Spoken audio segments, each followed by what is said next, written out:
What's up, everybody? This is No Nonsense News. I'm Ted. It's Friday, November 20th, 2020. I was just coming on for you guys to start talking about what I looked into today, and I seen this one on there, so this is kind of new to me. So, active shooter reported at Mayfair Mall, 8 injured and taken to the hospital. So I'm just basically, this is new to me, so I'm reading it with you for the first time. A gunman opened fire at Mayfair Mall in Wauwatosa Friday afternoon, wounding 7 adults and 1 teenager, officials said. Witnesses described the shooter as a white male in his 20s or 30s.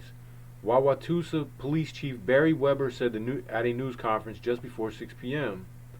Investigators are working to determine the shooter's identity and have not said anything about what may have prompted the shooting. When emergency personnel arrived, the shooter was no longer at the scene, Weber said. Asked if the shooter was still in the mall, the chief replied, "We do not know that." The extent of the injuries is unknown at this time. Weber said the victims, everybody was alive at the time, though. So there's been no fatalities. So basically, you got 8 injured at a shooting at a mall. We don't really know anything what caused the shooting. We don't know who is the culprit, and basically limited information. We got a shooting with 8 people injured, and this is pretty recent. I think this was just at 3:30 this afternoon. So let me go on now. What I looked into for you guys today was Pfizer and BioNTech seek emergency use of COVID-19 shots in the United States. And what exactly does that mean, right? That sounds like, I know they got us very scared right now with, oh, the virus is everywhere, it's surging, and you're seeing it everywhere. But the truth is, nobody wants to talk about the real numbers of our people dying. And if those numbers do start to change, I'll be willing to be the first person to come on here and tell you guys it's time to be worried, it's time to get scared. But as of right now, the numbers don't add up to the fear that's being pumped out there with the lockdowns. As a matter of fact, let me mention that tonight is the first night in weeks that I've been able to come to you guys without talk of a city or a town ramping up restrictions or locking down. Although, as I told you guys last night, LA is on the verge of lockdown and could be on a curfew in California. We'll find out about that on Sunday. And as of today, there's a couple Texas counties that are on the verge. But anyway, with all that, you got these guys that want to rush the vaccine out. Emergency use. And this article right here, go check it out. It's at San Francisco Gate. What does the emergency use of COVID-19 vaccine mean?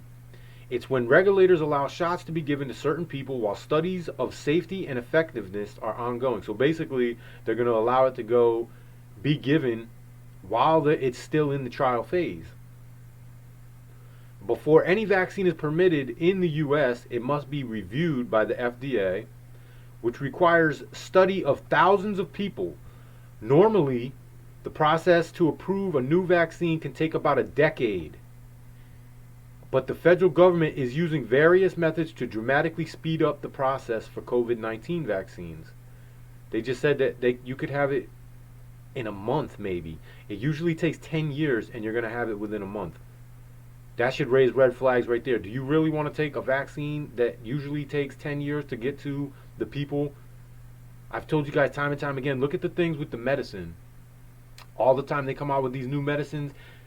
Oh, if you have this, take that. Within 5 years, you're seeing commercials of lawsuits because, oh, if you took that medicine that we said would help you with this, and then you had this or this or this, you can join this lawsuit. Think about that. And that's with all of the regular things that have the normal process. Okay? Now, if you take that process away and you use emergency measures to get your vaccine through. Anyway, let me keep reading. During a health crisis, the FDA can loosen its normal scientific standards to allow emergency use of experimental drugs, devices, vaccines, and other medical products. The first vaccines to get the provisional green light in the U.S. are almost certain to be made available under this process known as emergency authorization. Instead of the usual requirement of substantial evidence without the usual requirement of substantial evidence of safety and effectiveness for approval, the FDA can now allow the products onto the market as long as their benefits are likely to outweigh their risks. It has already used its emergency powers to authorize hundreds of coronavirus tests and a handful of treatments during the pandemic. But the agency has almost no experience in granting emergency use for vaccines and has laid out extra standards it will use to make decisions on upcoming COVID-19 shots. So, like I said, instead of using the usual requirements of substantial evidence of safety and effectiveness, they're going to, just as long as you think that it will likely, the good will outweigh the bad, just, if you think that's going to be the case, without the tests, how do you know that? So do you really, anyway, want to be one of the first people to go in here, rush in here and get this? Of course, they are going to, when they're doing this, they're going to give it to old people who are the first people that are in jeopardy, the old people and the people with underlying conditions. Those will be the first people to get it.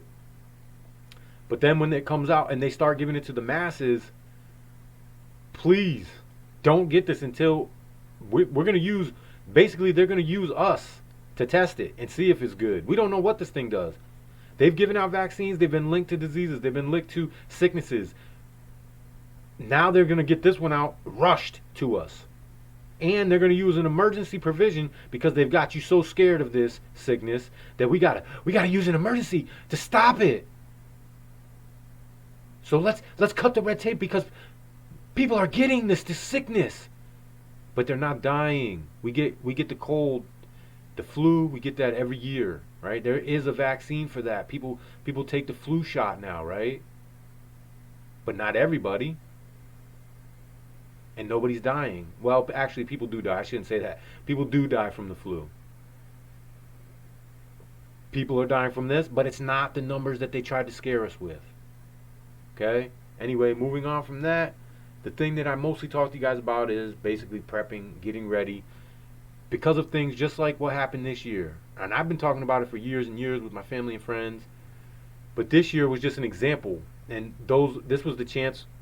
There was actually articles about it where preppers finally got to say, I told you so, and in some cases we even got to wake up certain family members and loved ones that we know, saying, hey, look, remember when I told you this? Look what happened. Don't you think we should, now you want to listen to what I was telling you? And some people woke up, some people still think we're going back to normal.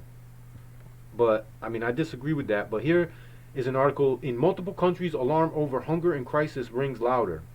And obviously, I'm telling you this because I want you to prepare. I want you to gather some food for your emergency stockpile. I want you to learn how to farm, how to garden, and get prepared for this. And when I read you this article, you'll see what I'm talking about. Okay, the twin baby boys lay on a bed of woven palm leaves in a remote camp for displaced people in Yemen's north. Their collarbones and ribs visible, they cried loudly, twisting as if in pain, not from disease, but from the hunger gnawing away at them.